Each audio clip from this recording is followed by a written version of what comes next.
Hello दोस्तों, नमस्ते, प्रणाम। हम उदयराज यादव अपने यूट्यूब चैनल पर आप सभी का स्वागत है। मैं एक छोटा सा देशभक्ति गीत गाने जा रहा हूं। अगर आप लोगों को पसंद आए तो लाइक, कमेंट, सब्सक्राइब जरूर करना दोस्तों। ये तना पिया राजा पंदेश हो, सोनावा से प्यारी ये करमटिया। इतना पिया राजा पंदेश हो, सोनावा से प्यारी करमटिया। इसमें जन्म लिहले सत्य के पुजारी, खुनावा से सींचैला हो हिंद फूलवारी। मरते दम तसैले बहु कलेश हो, नाही दिल तीड़ भर मटिया।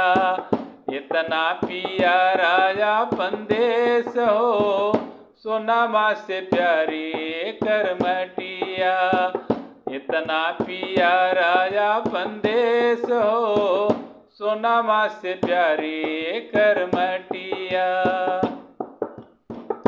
यही देशवा के भगत शेखर रहले, किए भारी क्रांति नाही गोरवन से डरले। मरते दम तक कैले पड़ले सहो, रख लिहले भारत के लजिया।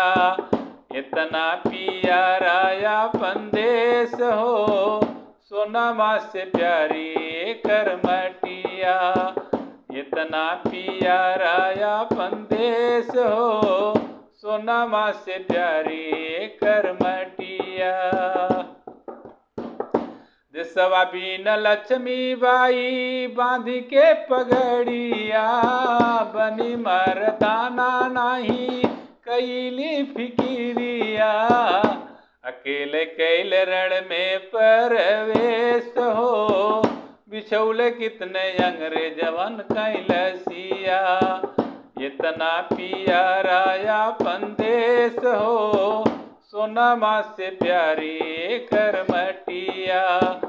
इतना पिया राजा पंदेश हो, सोनामा से प्यारी करमटिया।